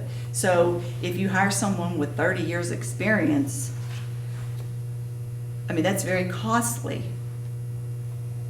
on the federal budget. Well, if So you have to, you know, I mean, we'll look at our applicants and we will interview, and then we'll have to look at that line item, that budget. Well, even if you hire someone at the 20 extended days, more than likely, you're gonna get way more than 20 extended days out of them. Yes. If they're in the count at all, they're gonna go Right. above and beyond the Because duty. they're gonna wanna do it, a good job. That's right. And I do think that this could be the difference maker. Because as much as I would like to get out of the buildings, and I try as much as I can, I have lots of reports that are due to KDE. I update a lot of, you know, handbooks, and I do a lot of triage on a daily basis. And so these people will not come here. If I come here, I hardly ever get away from my desk. So they will not be housed here. So then that's the other thing. I will ask the schools to find a home for them.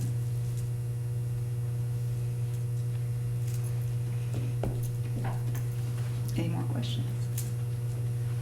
You've been asking for this for a while. I have. And she needs the help yes. so bad. And if it helps, my whole department is federally funded, except for 5/10 or half of my salary. My whole department's federally funded. and we're gonna have enough federal funds to take care of everybody. We're gonna hope so. Okay. Any other questions from Ms. Considine or discussion? If not, a motion is in order to consider approval of the new curriculum job descriptions for the 2016-2017 school year as presented. I'm gonna make that motion. Do we have to put the I'll number second of the days in motion. there? I don't Or is know. that just something we add? What is it now? Do Maybe you have to do the not exceed- salaries? Maybe not to exceed 220. Okay. Yes, not to exceed 220. I have to be very careful when we get ready to post it. Need that option of being able to reduce that days a little bit to control it. Okay. Yeah. Okay. Okay. All right, so a motion by Ms. Ritchie, second. I'll second. Second by Ms. Hicks. All those in favor say aye. Aye. Opposed? Motion carries 5-0. Thank you. Thank you.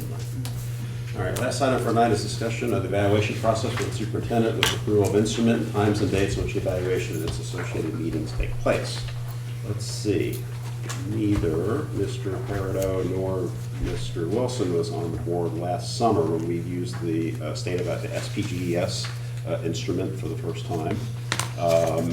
We'll likely be using that again this year because I don't think we have any options to do anything else. You can correct me if I'm wrong, Ms. Hicks, but I think that's what we need to use, so. Unless we basic- choose to develop our own and get it approved by the state. Right, so, which probably is not an option, so. Last year, what we did was we basically just sit down to the general framework is the 5 of us get together and do a preliminary evaluation in closed session. The product of that is delivered to Mr. Christie, and we have another preliminary evaluation with Mr. Christie to get his feedback, and there's back and forth. That's in closed session.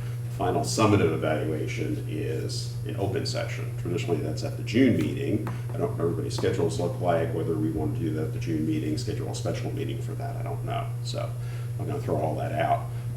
What we did last year is we basically just sat down and just came to consensus on each of the items that we that were on the rating scale. In years previous, we had done something written, submitted that to me, and I'd synthesized an average score with additional comments, and so that's the way we handle it that way. So it's up to you in terms of discussion about how you want to handle it. If you want to do something preliminary, or if you want to do your homework at home and just come in and sit and argue it out, that would be okay either way. It may not be an argument. Isn't that what we did last year? We did them independently before we came to the No, last year we preliminary. just kind of did, we tried to reach consensus. We got it before and we We went got it over. Yeah, beforehand. yeah, And then not yet. came in. And then came in and, Yeah, I'd like to get the document of what we're looking at and then come in here and do it in closed session and go from there. That's what I'd like to do. Okay. All right, so what I'll do is I will send the document out to everybody along with, let's see, supporting documentation for this process was evaluation instrument, last year's evaluation. We had interim evaluation in December, which I'll also send out, and then board superintendent goals. So the 4 items I'll send out. All right, can we set some dates? we have to do it June 30.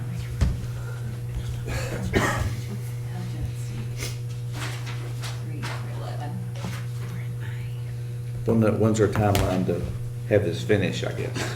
June 30. June the Yeah, June 30th? Okay. The regular board meeting is on June 21st. Okay, well, I'm gonna tell you. Last year, I think we had, the June agenda is usually pretty large, so last year what we did is we split that into 2 sections. And I think we ended up doing superintendent evaluation was at the second meeting along with policies and some other things, but there's usually a lot of things to look at for that June. Didn't we also have the narrative from the superintendent for part of our Right. documentation to use? Mr., if I remember correctly, Mr. Christie delivered that to us before the first, do we have another meeting just to do that? You had about, last year you had about 4 or 5 meetings. Like 30 Yes, we 32 and a half have, hours. yes, I was looking back to see what those were. I did do a narrative at one meeting, I don't recall, I was thinking that was a special call meeting when I did Now, that was the year before. You just gave it to us in writing last year, didn't you? that. Yeah, I think it was Mm-mm. That was the year before. Last The year we before was didn't. when you did your presentation, when the, your superintendent Absolutely. mentor was with you. But the last year's was just written. So is that what you want written? Just the, What do you want? Do you want to present or do you want to just write one out? well, I remember back in December, I said it was gonna be short, it still was an hour and 45 minutes when I did the presentation, so it's up to you all. What you wanna listen to, you can read, I don't care. It's a PowerPoint, I do it in a PowerPoint form, is what I do. I'm staying with the same capstone that we did as the beginning superintendent, staying with that format, what I've been doing. If you're just going to come in here and read what you've already wrote and I've read over it, then you can just give it to me in writing because I can't read something I've already and have you read it to me too. That's my only. If you're going to tell me something new, that's fine. I hope I had, it didn't take me an hour and 45 minutes to read those pages to you. I hope I had. Well, you got. I think we questioned you, Yeah. but There's some things that when I mention those, just a bulleted item is, I mean, you have to read some things into that and understand that there's. So you one wanna bulleted come in and item. present One it. bulleted item might mean 10 things to do that, but that's okay. no, you can present. You sound like you want to come in and present I it. don't care. What do you all want me to do? Okay, we went full circle. What do y'all want to do? We met on June 4th, June 9th, June 16th, and June 17th last year.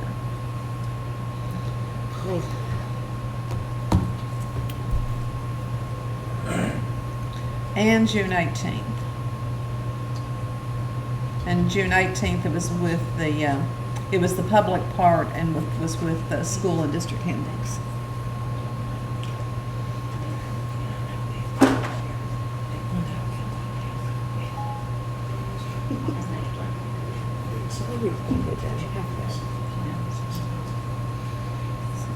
So that was 5, you were right, Mr. Crusoe, that was 5 meetings.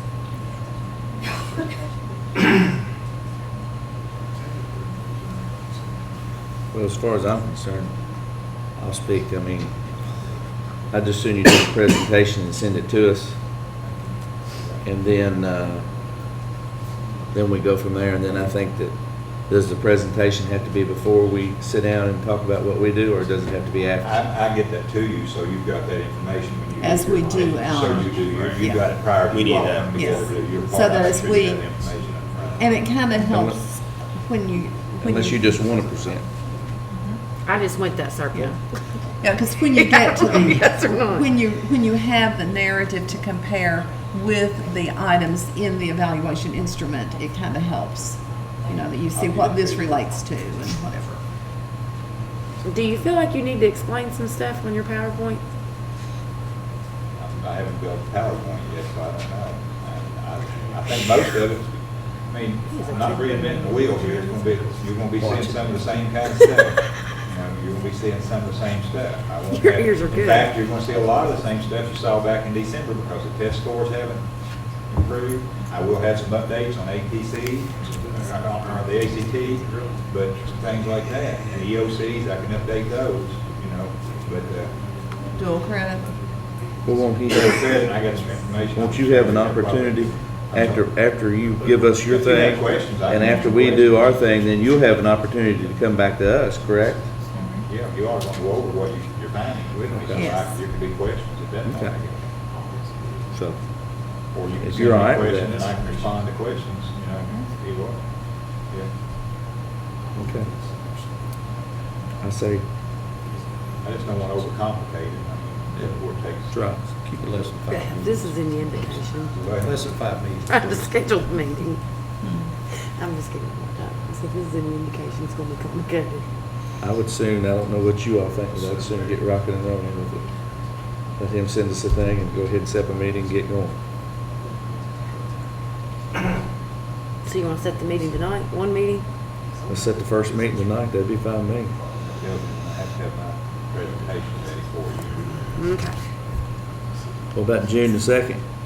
Out of town. That's probably not enough for, Sensitive. not enough time for him to have his PowerPoint ready for us. Todd is not messing around. I can't do the 3rd either, Todd, so skip over that one too. I can't do the 23rd, 24th, Well, I'm gonna be out of town, I'm gonna be out of town on the 24th till, as am I. for a long Well, time. From the 23rd all the way through July, so. Okay. So I'm thinking, what about, and I don't have a problem with going later in the evening, I don't know how you all feel, but I'd much rather go later in the evening, to be truthful with you. But, I got Wednesday the 8th, after about 8 o'clock, and I've got, Thursday the 9th, After 8, yeah, and I've got Thursday the 9th, anytime after 6 o'clock, Okay, I can't, anytime after what, 6 o'clock? yeah. Let's do Thursday then. I what's, still have a, is that the You all right 9th? with Thursday? Thursday, June 9th at 6. My daughter's birthday, but that's okay. no, I can work No, around. that's What is we it need to now? do. My daughter's birthday. Is she gonna be here? Well, then I can do That's that. okay, I can that's find a okay. No, I babysitter. can do the 9th. I can do the 9th better than the 8th. Okay. Okay, so we're gonna do June the 9th? That's 6 o'clock, right? And 6 this o'clock? is the preliminary and No, closed session. let's do 7 if it's all right. Is that all right with you, Dr. Trudeau? 7? 7? 7 o'clock till what, midnight? I'd say till we get One. done. Oh, don't say that yet. We got into that last year. It was so bad, I had to come from a T-ball game and bring them dinner and then come to the Alright. meeting. You remember that? I do. We and could, we got sometimes- Wendy's right across the street. But it gets to be, you get brain dead, Yeah. you know, and on a Thursday, you've already worked 50 hours by Thursday, and by 10 o'clock at night, you are not being as alert as you need to I be. wouldn't mind. You'll want to seeing set a that. second date if you don't finish on the first date. Yeah, we'll Right, do I that. do. Get this So, one in the Monday the calendar. 13th, or is that? I can do Monday the 13th. I can do Monday the 13th. I'm good. 6 or 7? I would have to do that when I'm sorry, I'd have to do that one after 8 o'clock. Okay. 8 o'clock I could do. Well, if we get as far down as we can, I mean, I just have to find somebody to watch Cash at 8. So, as long as I know, 14th any better for starting a little earlier? No. Let's say the I can 13th. do it either Let's say the at 13th either at 8 time. would be okay. I can do the 15th at 8, I can't do the 15th. okay? So 13th at 8. Tuesday, Thursday. Oh, wait, I could do the 15th at 8. Yes. I can do the 15th. 15th at 8, okay. Is that better? We're going with Is that better for I can everybody? do Monday or Wednesday, so either one's I fine. can do Wednesday either. good with you, Gordy? 15th? Wait, when are we doing the other Wednesday one? good with you, Dr. Nine. Trudeau? 9th, 7. and that's going to be at 7. I would do it the 13th, so it's all still fresh on your mind when you come back. Since we can do it at 8 anyway. Yeah. You can do it at 8, Todd, on on Monday the 13th. Yes, ma'am. Okay. Okay. Go back to Monday.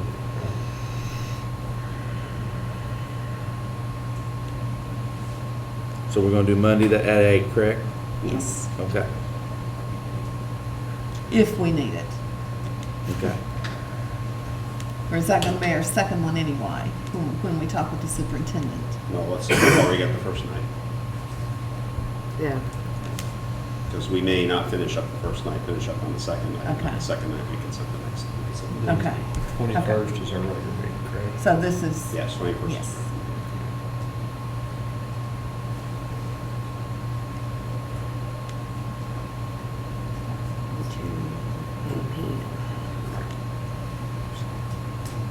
Okay, and I will get those items out to you in the morning, so you'll get the blank instrument, the 2015 evaluation from July, the 2015 evaluation from December, and the current set of board superintendent goals. Will you copy me on that?